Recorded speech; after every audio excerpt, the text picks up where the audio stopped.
Mesdames, Messieurs, bonsoir. Bienvenue sur Belgocam 21 TV.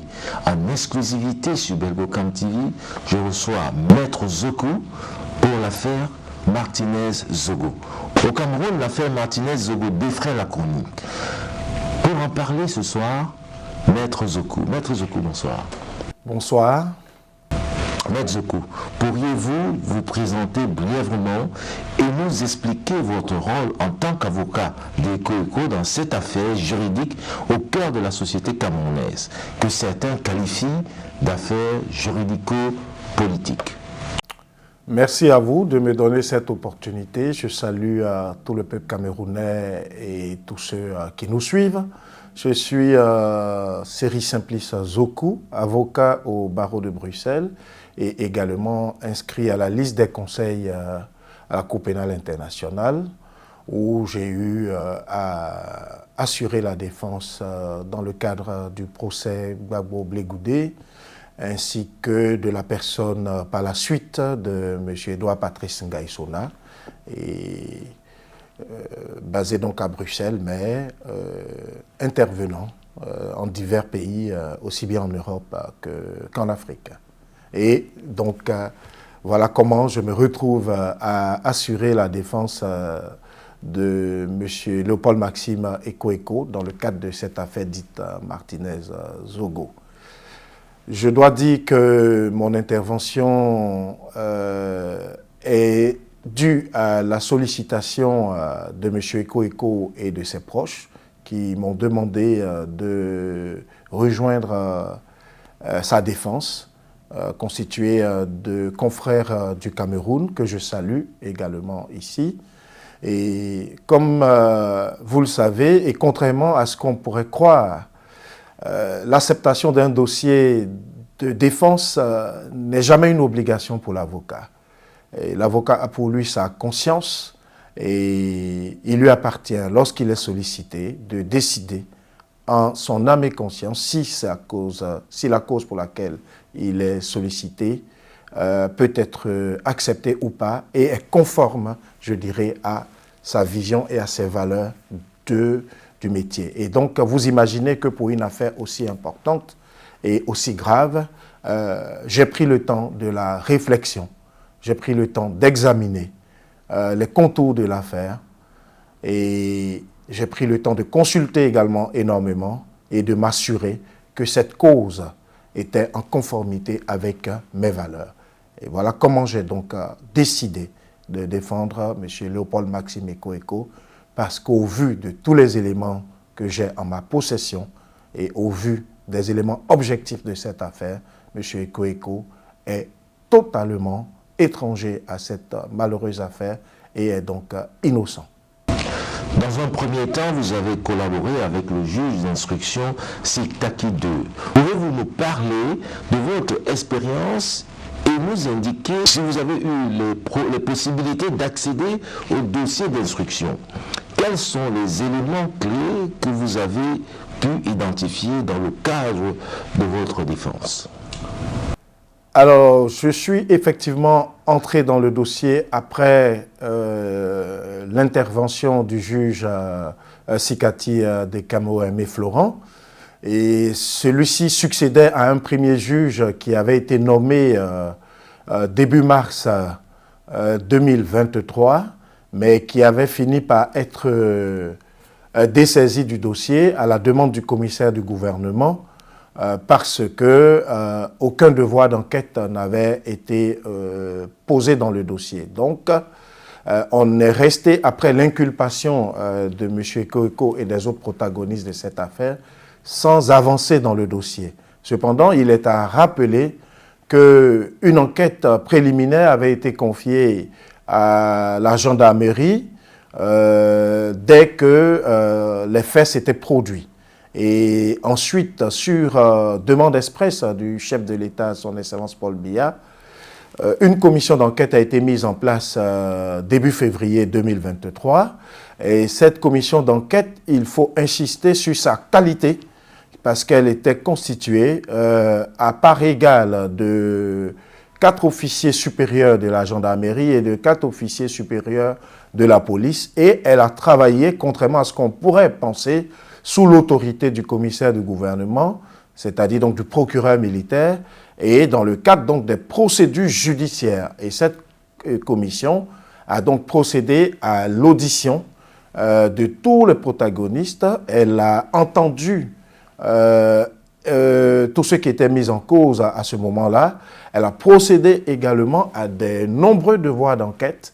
Elle a étudié la téléphonie, elle a ordonné des autopsies, elle a été vraiment au fond de cette affaire.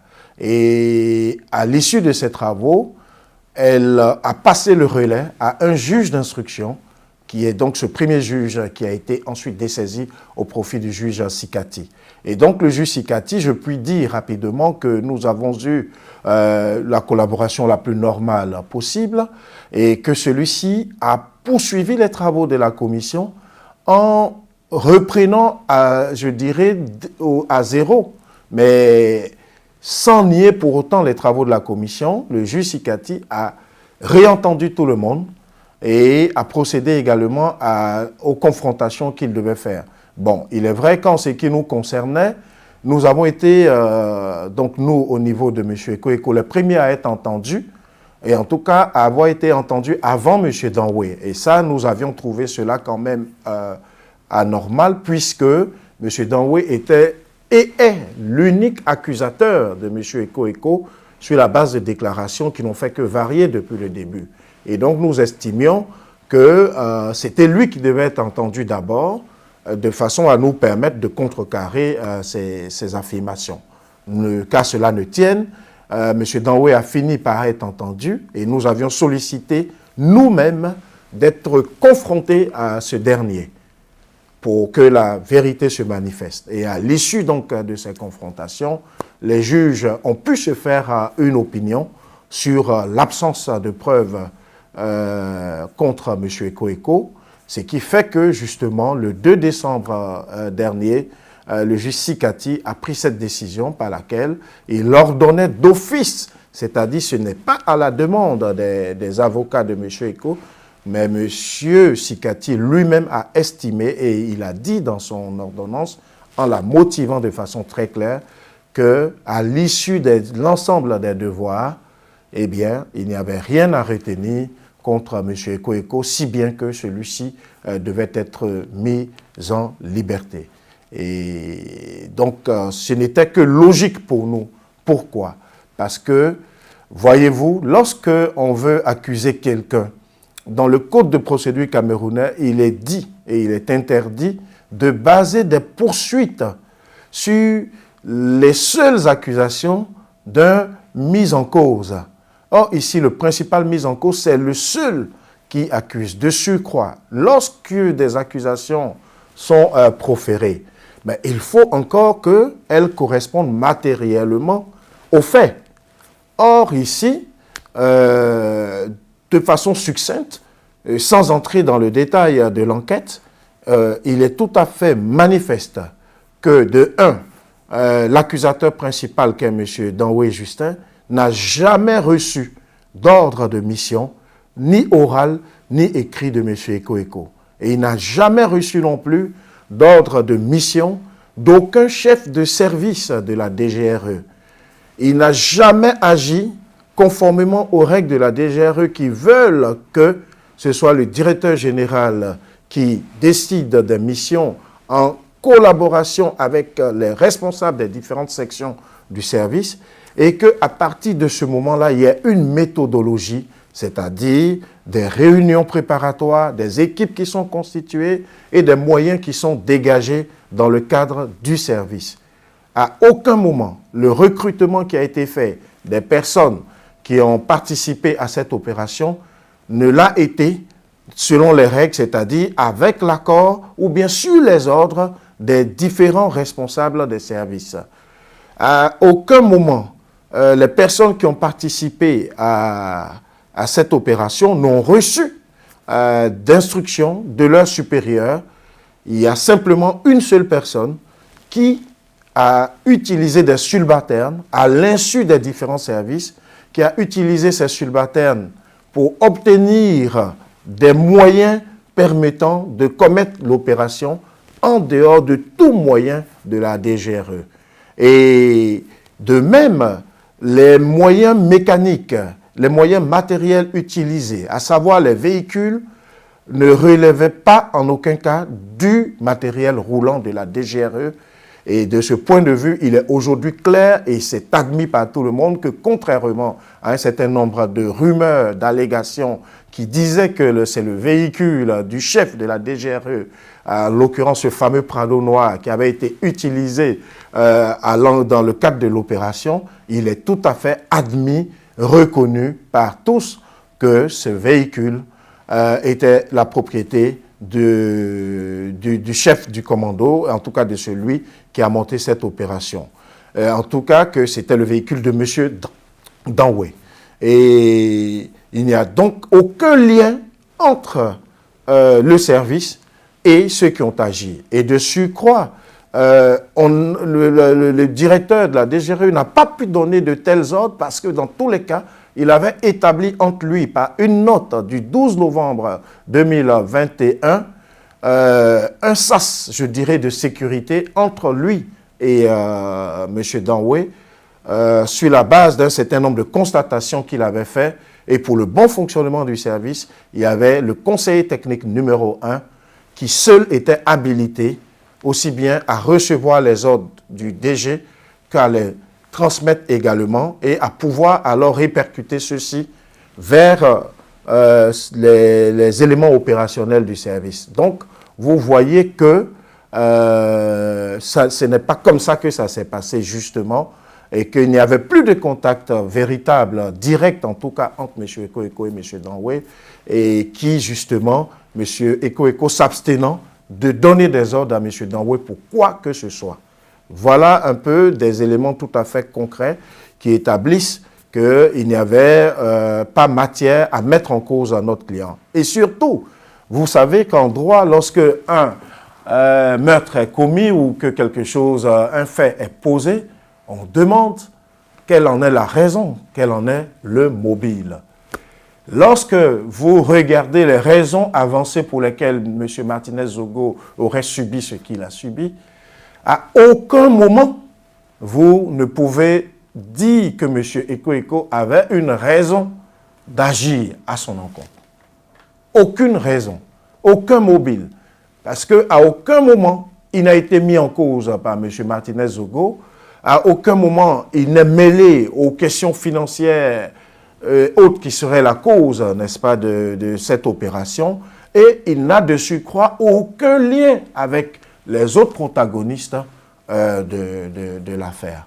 Et donc, il n'y avait aucun intérêt pour M. Eko de se mêler d'une telle affaire et d'agir dans le cadre de ce qu'on lui reproche injustement.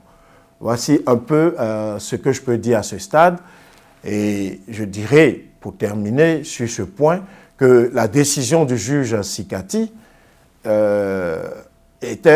n'était la suite logique de ce que la commission d'enquête avait décrété en ce qui concerne notre client, à savoir que celui-ci était totalement étranger au fait. Et donc, si on avait déjà suivi la position de la commission d'enquête mixte, eh bien, M. Eko n'aurait même pas dû être envoyé en prison et y être maintenu, comme c'est le cas actuellement, sans dorénavant aucun titre judiciaire qui permet de le maintenir en détention, puisqu'il bénéficie, jusqu'à preuve du contraire, d'une ordonnance de mise en liberté. L'affaire Martinez-Zogo présente plusieurs versions. Pouvez-vous nous éclairer sur la position de votre client Eko?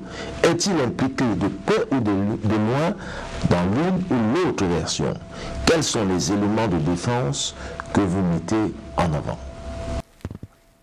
Alors, de ce point de vue, nous pointons l'absence de tout mobile. Donc,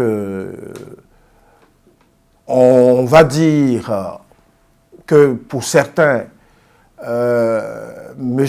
Eko avait intérêt à se débarrasser de M. Martinez-Zogo. C'est ce que prétend son accusateur parce que, soi-disant, mon mon client aurait dit que M. Zogo l'aurait insulté, et donc c'est pour cela qu'il aurait agi, en plus des ordres qu'il aurait reçus d'un autre protagoniste. Bon, ça c'est quelque chose d'assez risible, parce que il est établi, et il est même de notoriété, que M. Martinez Zogo ne s'en était pas pris à M. Eko Eko. Je dirais, peut-être que cela a dû arriver une fois, paraît-il, il y a 6 ans, mais à part cela, il n'y a eu absolument aucune mise en cause, ni du service, ni du DG personnellement par M. Martinez Zogo. Donc, on voit bien que cette version-là des faits ne repose absolument sur aucun fondement sérieux. Et alors, pour les autres éléments qui seraient à l'origine de l'opération, bon, il y a un autre protagoniste qui est mis en cause, mais il ne m'appartient pas de parler de lui et de ce volet-là. Donc, moi, je m'en tiens au fait que lorsque l'accusateur de notre client prétend avoir reçu un tel ordre du client, eh bien, nous démontrons, et l'enquête démontre qu'à aucun moment un tel ordre n'a été donné et que des mensonges objectivement ont été, je dirais, mis à nu. Quoi, par exemple? On nous dit que le directeur général a été informé au lendemain de l'enlèvement de M. Martinez Zogo. Eh bien, sur ce point, on nous donne une date par laquelle l'accusateur principal dit qu'il est allé au bureau de notre client pour l'informer de l'opération et de ce qu'elle avait réussi. Eh bien, de façon très claire, lorsqu'on fait la confrontation avec à la dite date, il apparaît que cette personne-là n'a eu aucun accès au directeur général ce jour-là, qui de surcroît n'était pas à son bureau. Et il y a une seconde date également qui serait, selon l'accusateur, consécutive à la découverte du corps, à l'issue de laquelle il serait allé également voir le directeur général.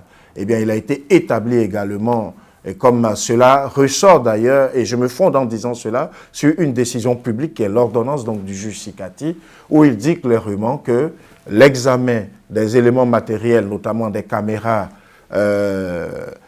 du service, ont établi clairement que le DG n'était pas à son bureau à cette date-là non plus, et d'ailleurs, il était à l'intérieur du pays, il rentrait de son village, et il n'est arrivé à Yaoundé ce jour-là qu'à une heure assez tardive, et pas les affirmations de l'accusateur principal, eh bien, ces éléments matériels n'existent pas.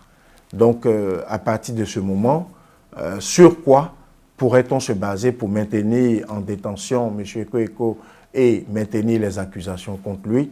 À ce stade-là, nous nous interrogeons véritablement, puisqu'il n'y a absolument aucun élément qui le permette. Actuellement en détention, votre client Eko Eko fait face à des accusations. Après avoir examiné attentivement les chefs d'accusation, pouvez-vous nous donner votre analyse sur la solidité de ces accusations? Y a-t-il des aspects particuliers que vous contestez dans le cadre de votre défense, notamment complicité Alors, sur les aspects particuliers qu'on peut contester, ça, il faut peut-être revenir là-dessus, c'est l'interpellation de notre client et son arrestation. Lorsque cette affaire a éclaté, notre client était absent de Yaoundé, et ça, c'est indéniable. Et lorsqu'il est rentré à Yaoundé, il a entendu, comme tout le monde, qu'il y avait des éléments de son service qui seraient peut-être impliqués, et il a reçu à cet égard des instructions de ses supérieurs demandant que certains membres de son service qui seraient soi-disant mis en cause dans cette affaire soient mis à la disposition des autorités. Et donc, ignorant tout de ce dont il s'agissait et ce que ces agents-là avaient fait, il a néanmoins déféré aux demandes des autorités en mettant à la disposition les différentes personnes qu'on lui demandait. Et il a quand même veillé à s'informer pour savoir de quoi il s'agissait. Et c'est de fil en aiguille que le service va découvrir un certain nombre de liens entre les personnes qu'on demandait d'interpeller. Et donc, notre client a collaboré dès le début à l'enquête avec les autorités ministérielles notamment et les autorités judiciaires. Il ne s'est jamais caché.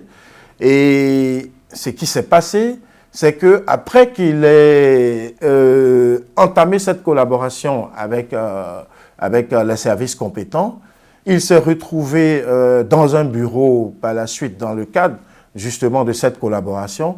Et c'est à ce moment qu'il a été surpris de voir face à lui 3 colonels qui vont décider de le mettre en cause au motif qu'il serait suspect dans cette affaire. Donc, effectivement, d'un point de vue procédural, la manière dont cette affaire a été engagée à l'encontre de M. Eko a violé toutes les règles juridiques, toutes les règles de la loi, toutes les règles procédurales, parce qu'il n'a jamais été en réalité mis en cause de façon officielle. Il n'a pas été convoqué conformément à la loi.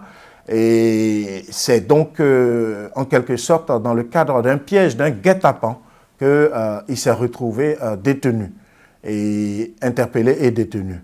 Évidemment, il n'avait rien à se reprocher, et donc dans la mesure où c'est un haut commis de l'État, un haut fonctionnaire de l'État, il a fini par décider de répondre aux questions et de répondre à ce qui lui était reproché, avec la conscience qu'une fois que cela serait fait, mais il retournerait à son service et continuerait d'aider à la manifestation de la vérité.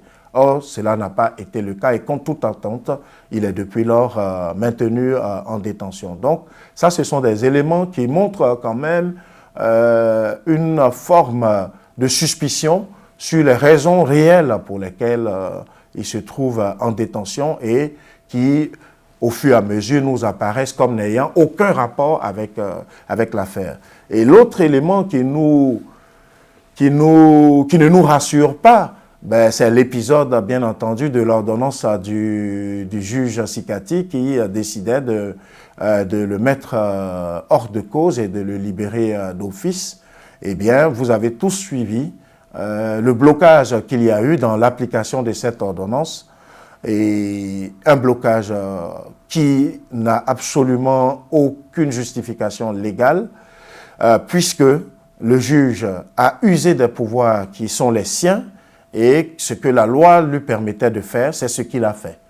Et à cet égard, donc, je fais partie des gens qui ne croient pas du tout que le juge ait pu faire le soir une déclaration circulant sur les réseaux sociaux et qu'on lui attribue, par laquelle il dirait que la décision n'est pas authentique.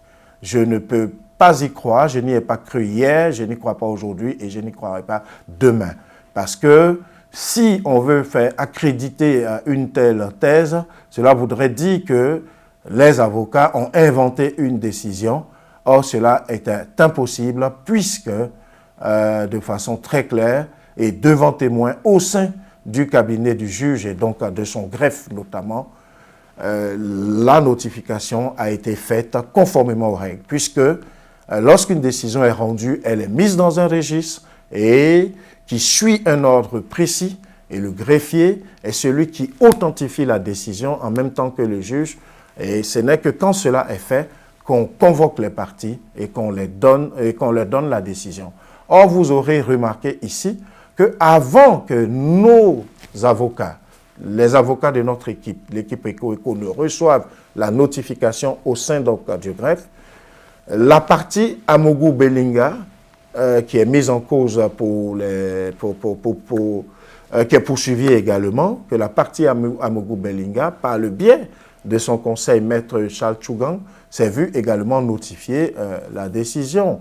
Et donc, nous arrivons après cette première notification qui a eu lieu dans la matinée. Vous comprendrez que donc, s'il y avait eu une erreur ou bien si les juges avaient estimé que ce n'était pas la bonne décision, ils avaient toute la journée pour la contester et ne pas nous la notifier. Or, elle nous a été également notifiée en présence d'autres membres du greffe, et cela vers les 17 heures. Et donc, de surcroît, la notification fait l'objet d'une décharge signée par l'avocat qui prend possession de la décision, et c'est exactement ce qui s'est produit. Vous avez vu que la décharge qui a circulé comporte bien la signature du greffier en chef, ainsi que celle de l'avocat qui décharge. Et donc, la décision existe. Maintenant, qu'elle ne soit pas appliquée, ça, je n'en connais pas les raisons, mais pour nous, c'est quelque chose de tout à fait anormal qui fait beaucoup de mal à la crédibilité, je dirais, des procédures. Les documents apparemment ont circulé sur les réseaux sociaux et on a dit que ces documents étaient faux. Est-ce qu'il y a une poursuite dans ce cas-là? Eh bien, justement, l'une des preuves supplémentaires que les documents étaient bel et bien authentiques, c'est qu'il n'y a eu absolument aucune procédure, en tout cas à notre encontre ou à l'encontre des avocats, qu'on pourrait accuser de faux, mais aucune procédure de ce chef n'a été, à notre connaissance, lancée, et aucune procédure n'a été lancée du chef même d'une façon générale de faux concernant cette ordonnance. Donc, si c'était une ordonnance qui avait été manipulée ou bien qui n'existait pas ou qui avait été inventée, il va de soi qu'une telle procédure aurait dû obligatoirement se faire.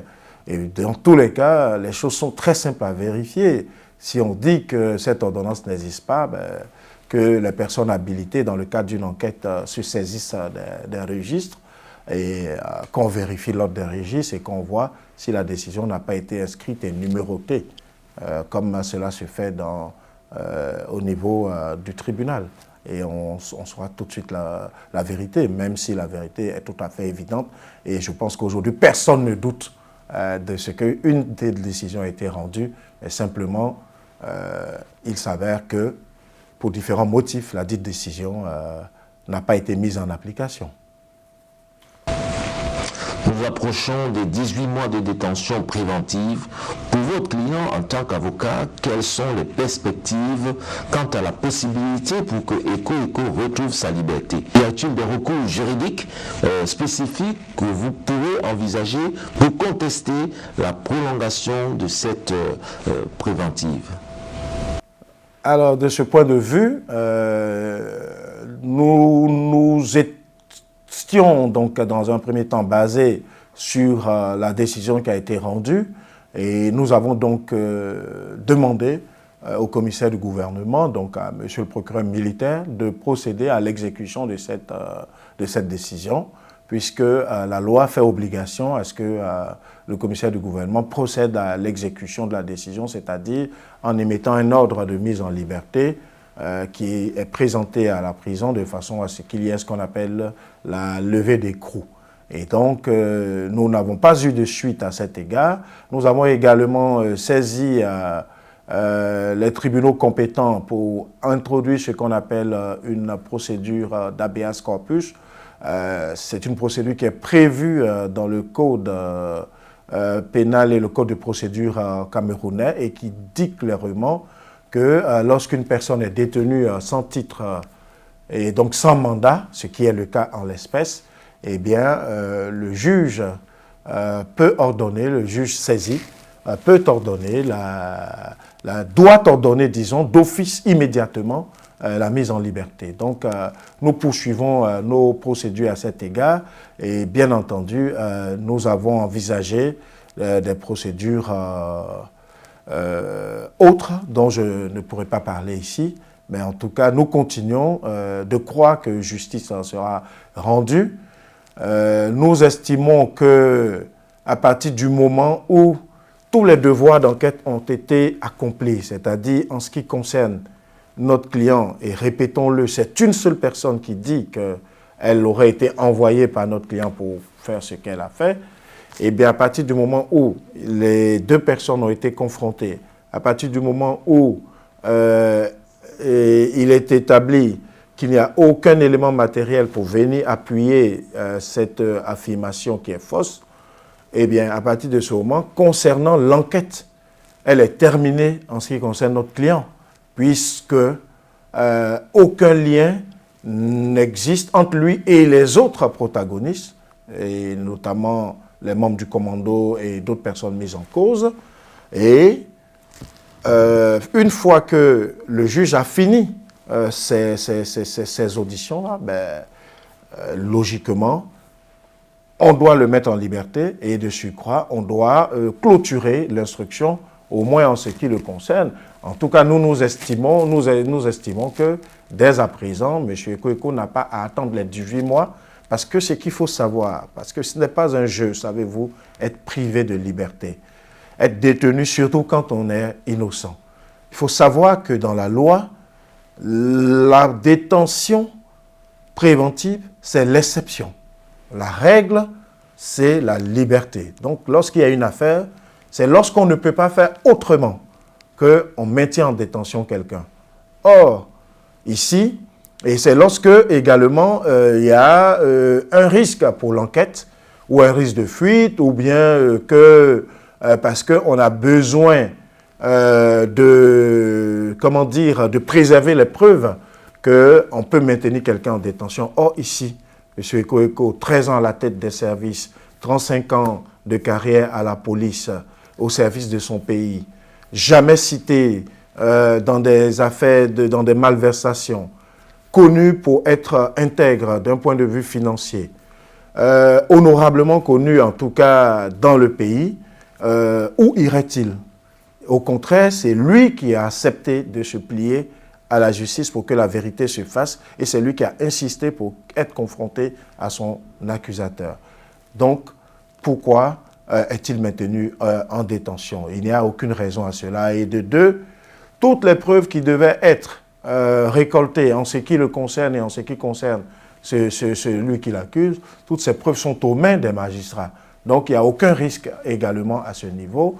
Et je dirais qu'aujourd'hui, on voit que l'enquête a une autre orientation, en tout cas une orientation vers d'autres pistes avec la mise en examen, l'inculpation d'autres personnes qui, elles, n'ont absolument non plus aucun lien avec notre client. Donc tout cela fait que, en fait, M. Ekoeko n'a plus aucune raison d'être aux mains de la justice. Et à défaut pour le juge de clôturer son enquête à ce stade, eh bien, il doit être simplement libéré et attendre sereinement la suite des événements. Et si on considère qu'on doit continuer de le mettre en cause ou qu'il doit répondre à la justice, il est absolument disponible pour cela parce qu'il sait que cette enquête ne le concerne nullement. Trezoku, je vous remercie pour cette interview. Merci beaucoup à vous et merci de cette opportunité que vous m'avez donnée. Nous sommes arrivés au terme de cette édition spéciale. Je vous donne rendez-vous pour nos prochaines émissions. À très vite.